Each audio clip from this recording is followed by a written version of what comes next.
สวัสดีครับผมแซคนะครับสรุตทับลอยนะฮะเป็นเกมไดเรคเตอร์ของเกม Home Sweet Home ครับผม Hey you, can I ask you something? Oh my god. What the fuck is this?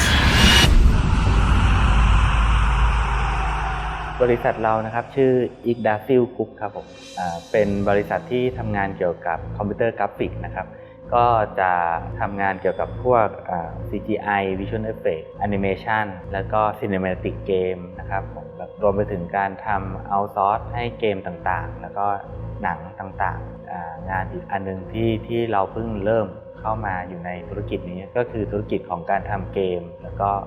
VR แล้วก็งานประเภทงาน360องศาจริงๆแล้ว Home Sweet Home เป็นเกมแรกของเราครับผมก็แต่ว่ามันใช้เวลาในการพัฒนานี่ค่อนข้างจะนานนะครับเมื่อเราเริ่มต้นโปรเจกต์ Home Sweet Home เมื่อ2ปีที่แล้วแต่ระหว่างทางนั้นนะระหว่าง2ปีนี้เราก็มีการพัฒนาเกมอื่นๆไปด้วยโดยแบ่งทีมแยกออกมา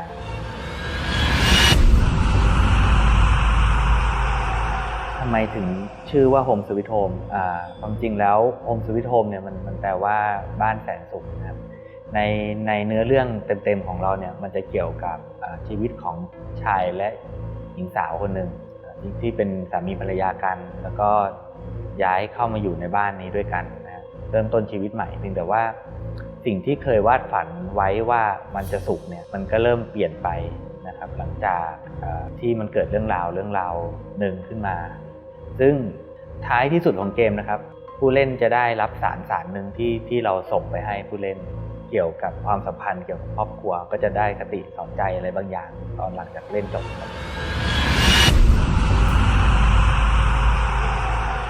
เป็นเพราะว่าเริ่มต้นเนี่ยตั้งแต่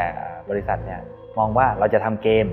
เราก็ต้องมานั่งมองว่าเราทำเกมประเภทอะไรได้บ้างที่มันสามารถอยู่ในความสามารถเรานะครับเราไม่มีคนเยอะเราไม่มีอุปกรณ์ฮาร์ดแวร์เครื่องมืออะไรที่เยอะมากเรามองว่าเกมสยองขวัญเป็นเกมที่สามารถใช้ความมืดนะครับแล้วก็อยู่ในพื้นที่แคบๆมันก็เลยสามารถประหยัดได้ในเรื่องของโมเดล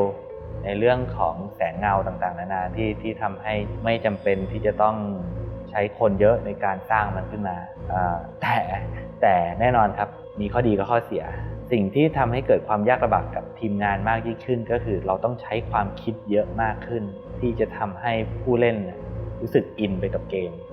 อีกเหตุผลหนึ่งครับที่เราเลือกที่จะทำเกมสยองขวัญก็เพราะว่า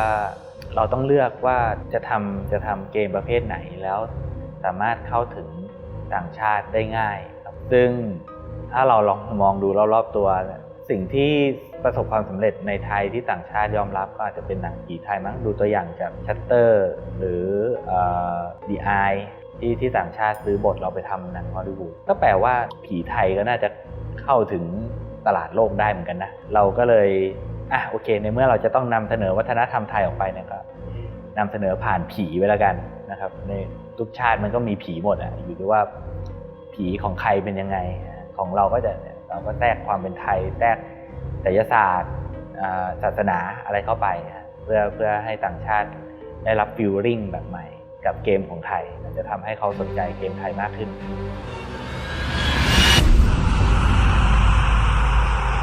เกมนี้นะครับเป็นเกมที่มีเนื้อเรื่องเกี่ยวกับความเชื่อของไทยแน่นอนไสยศาสตร์ศาสนาแล้วก็ผีไทยส่วนระบบของเกมนี้ก็จะเป็นเกม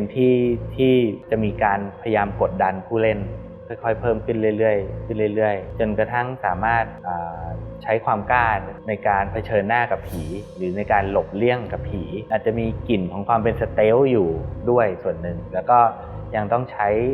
ทักษะอื่นๆปฏิภาณไหวพริบในการเอาตัวรอดต่างๆในการผ่านด่านแต่ละด่านไปให้ได้ด้วยรูปแบบการนำเสนอเกมของเราจะนำเสนอในความเป็นไทยออกไปซึ่งแน่นอนครับผมเชื่อว่าทุกคนอยากเห็นอะไรที่เป็นไทยอยู่ในเกมเพียงแต่ว่ามันไม่มีใครทำออกมาให้เราได้เห็นถ้าเราไม่ทำเองอย่างที่ทุกคนได้เห็นมันก็จะมีเดโมในเดโมนั้นก็จะมีโอ่งอย่างเงี้ยอันนี้คือคนเห็นผ่านจากหนังเรื่องนึงมาก่อนเราก็หยิบมันมาใส่ด้วยอะไรเงี้ยมันก็กลายเป็นอะไรที่เป็นไทยสไตล์ที่ไม่มีในชาติไหนถ้าคุณ คิดว่าคุณเบื่อกับเกมอื่นๆที่ต่างชาติสร้างอาจจะเป็นผีญี่ปุ่นผีฝรั่งเบื่อซอมบี้ก็อยากให้เกมเมอร์ไทยครับลองหันมาบริโภคของไทยดูบ้างว่าของในไทยเองก็น่ากลัวก็น่าสนุกไม่แพ้กับของต่างชาติครับเราทำเดโมขึ้นมาเพื่อทำเทสปฏิกิริยาที่เกิดจากผู้เล่นกลุ่มหมู่มากเพื่อนำข้อมูลเหล่านั้นเนี่ยทั้งด้านคอมเมนต์ทั้งด้านความรู้สึกต่างๆของผู้เล่นเนี่ยกลับมาในการเป็นข้อมูลในการพัฒนาหรือหลอกตัวเกมจริงๆต่อครับเพียงแต่ว่าสิ่งที่มันได้รับผลกลับมาเนี่ยมันได้รับผลกลับมาเกินคาดเกิดเป็นแฟนคลับเกิดขึ้นหรือเป็นอะไรพวกนี้เกิดขึ้นแล้วก็มีคนติดตามมีคนรู้จักเราเยอะมากมันไม่ใช่แค่คนไทยมันกลายเป็นว่าเริ่มมีคนต่างชาติให้ความสนใจเยอะมากๆแล้วก็มีการแบบติดต่อเข้ามาผมอยากทำนู่นให้อยากทำนี่ให้ฟรีอะไรเงี้ยครับจากต่างชาติก็มีโดยเฉพาะเสียงภาคแล้วมีต่างชาติเข้ามาเสนอว่าภาคให้ไหมภาคให้ฟรีก็ได้อะไรเงี้ยก็มีก็ดีโดยส่วนใหญ่เหมือนเราทำกันบ้านมาค่อนข้างดีก็ไม่ค่อยมีกระแสลบอะไรเท่าไหร่นะก็จะมีตำหนิบ้างในเช่นเรื่องของแอนิเมชันของผีเรื่องของเสียงภาคส่วนใหญ่ก็จะมี2เรื่องนี้ที่คิดว่าทีมงานก็จะต้องปรับปรุงแล้วส่วนในเรื่องการทำให้มันรู้สึกกลัวหรืออะไรพวกนี้เหมือนกับว่าค่อนข้างประสบความสำเร็จนะครับซึ่งในเกมจริงแน่นอนจะมีอะไรที่หนักกว่านี้พอสมควรนะครับอัน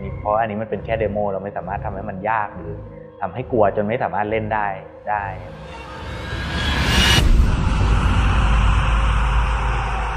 การท้าทายของสิ่งนี้มันก็คือการเล่นกับผู้เล่นเพราะว่าเราไม่สามารถไปบังคับให้ผู้เล่นทำแบบนู้นหรือจะกลัวแบบนั้นแบบนี้ได้มันต้องใช้ความคิดมากๆว่าจะวางสเต็ปยังไงให้เพื่อบิ้วผู้เล่นค่อยๆบิ้วขึ้นกลัวขึ้นปูยังไงให้ผู้เล่นค่อยๆเข้าใจมันมากขึ้นตรงนี้เป็นความท้าทายที่ยากมากๆครับแต่ว่าสิ่งที่ยากขึ้นไปอีกที่ทำความลำบากให้กับทีมงานมากๆก็คือการเอาเกมนี้มาเข้าสู่การเป็นเกม VR ที่สามารถเล่นด้วย Oculus ได้ซึ่งเมื่อกลายเป็น VR แล้วเนี่ยเราไม่สามารถจำกัดมุมกล้องได้ไม่สามารถจำกัดการเคลื่อนไหวของตัวละครอะไรได้เพราะผู้เล่นสามารถหันหัวได้หมดห้ามล็อกถ้าล็อกหัวผู้เล่นเมื่อไหร่ผู้เล่นจะเกิดอาการมึนหัวอะไรพวกนี้ซึ่งทำให้เกมมันมีข้อจำกัดสูงมากๆครับผมในการที่จะควบคุมให้ผู้เล่นรู้สึกกลัวแล้วก็ตกอยู่ในสิ่งที่เราอยากให้เกิดขึ้นกับเขาตอนนี้ที่รองรับก็คือจะมีแค่ Oculus Rift อย่างเดียวครับผมส่วน HTC Vive อันนั้นยังต้องพัฒนาต่อไปเพราะว่าตัวเกมถูกออกแบบมาสำหรับ Oculus โดยเฉพาะถ้าทำลงให้ HTC Vive ด้วยเนี่ยเราจะต้องไปออกแบบปรับปรุงรูปแบบการเล่นใหม่เพราะว่าการเคลื่อนไหวของ HTC Vive กับ Oculus มันไม่เหมือนกันข้อหลักๆของเกมเสร็จหมดแล้วนะครับที่เหลือก็คือเป็นเรื่องของการทำฉากทำการดำเนินในเรื่องต่างๆนานาพวกนี้ให้ครบองค์ประกอบมากยิ่งขึ้นนะครับกี่เปอร์เซ็นต์แล้วเนี่ยค่อนข้างพูดยากอาจจะประมาณเหลือสัก 40-50% ได้ครับเราอยากจะให้ทันนะฮะแต่ก็พยายามจะให้ทันครับคิดว่าน่าจะทันEngine ที่ใช้ในการทำเกมตัวนี้ก็จะเป็น Unreal Engine 4 ครับผมมีข้อจำกัดใดในการพัฒนาข้อจำกัดของ Unreal ตัวนี้สิ่งที่เป็นข้อจำกัดของเรามากๆก็คือบุคลากรที่ใช้ Unreal Engine ที่มีความชำนาญในประเทศเราปัจจุบันมีค่อนข้างน้อยถ้าเทียบกับอีก Engine หนึ่งที่เขาใช้กันอยู่อย่างเช่น Unity อย่างเงี้ยจะมีบุคลากรในประเทศไทยค่อนข้างเยอะในขณะที่ Unreal Engine นี้แทบจะหาคนทำงานที่ใช้ Unreal Engine ไม่ได้ตรงนี้ต้องพูดตั้งแต่ถึงระบบครอบครัวเลยนะครอบครัวไทยปัจจุบันมักจะแอนตี้เกมอันดับต้นเลยก็คือแบบเกมทำให้เด็กไม่ดีทำให้เด็กเสียการเรียนทำให้เด็กเป็นอย่างนู้นอย่างนี้ซึ่งตัวผมเองนี่แหละพิสูจน์มาแล้วว่าการทำเกมมันทำให้ผมมีวันนี้นะครับคราวนี้เราควรจะเปลี่ยนความคิดสมัยนะโดยภาครัฐอาจจะเข้ามาสนับสนุนอาจจะมาพูดถึงสิ่งที่ว่า เกมเนี่ยมันดียังไงนะครับแล้วก็ผลักดันให้รู้ว่าอ๋อเกมมันสามารถมาประกอบอาชีพมาเป็นเงินได้ไม่ว่าจะเป็นเกมแคสเตอร์นะครับเกมเทสหรือแม้แต่ผู้พัฒนาเกมเองนะครับซึ่งถ้าภาครัฐเนี่ยเข้ามาสนับสนุนจุดเนี้ยให้การศึกษาให้ความเข้าใจสมัยเนี่ยผมว่าประเทศไทยกับวงการเกมเนี่ยน่าจะลุกหน้าไปมากกว่านี้อีกมาก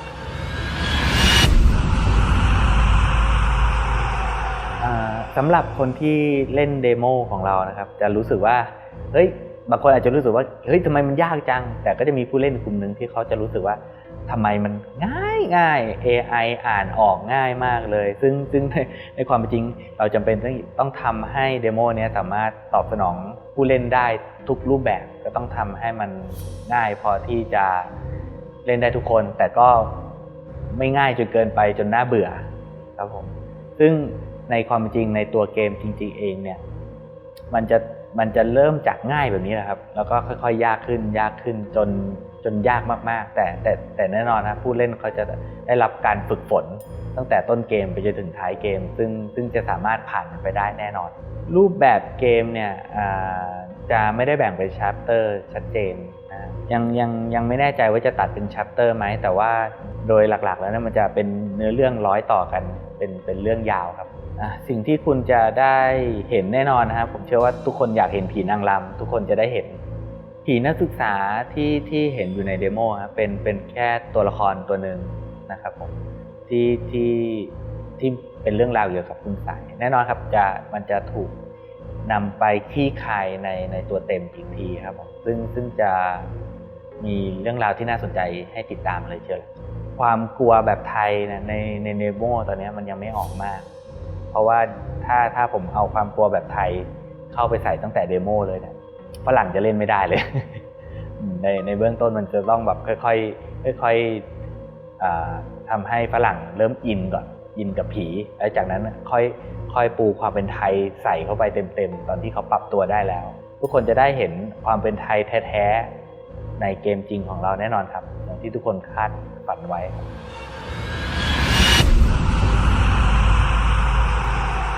ผมไม่ได้ตั้งเป้าหมายอะไรไว้เยอะครับผมแค่จริงๆมัน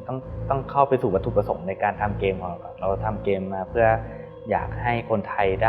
ได้รู้ว่าคนไทยทำเกมดีๆได้ส่วนทางวัตถุประสงค์ที่เกี่ยวกับต่างชาติเราก็แค่อยากประกาศให้ต่างชาติรู้ว่าประเทศไทยก็ทำเกมได้เหมือนกันก็อาจจะสู้คนไม่ได้แต่ก็ทำเกมในระดับที่ดีได้ระดับหนึ่งเหมือนกันแล้วก็ส่วนทางด้าน benefit กำไรอะไรพวกนั้นนะเราก็ไม่ได้คาดหวังอะไรไว้เยอะเราก็แค่วันนี้เราทำเกมได้เท่านี้พรุ่งนี้เราอยากทำเกมที่ใหญ่ขึ้นดีขึ้นกว่าเดิมแต่ว่าแน่นอนครับมันต้องการทุน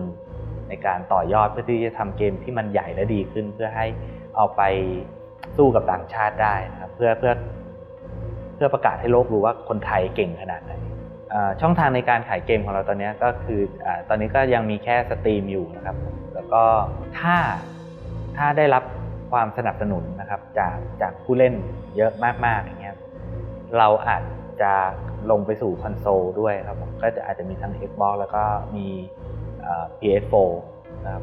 ซึ่งตรงนั้นเนี่ยจริงๆกฎเกณฑ์ในการผ่านเข้าไปขายในนั้นได้ค่อนข้างยากนะถ้าในสตรีมเนี่ยได้รับความนิยมค่อนข้างมากเนี่ยการที่จะดันเกมเข้าไปขายในคอนโซลได้มันก็จะง่ายขึ้น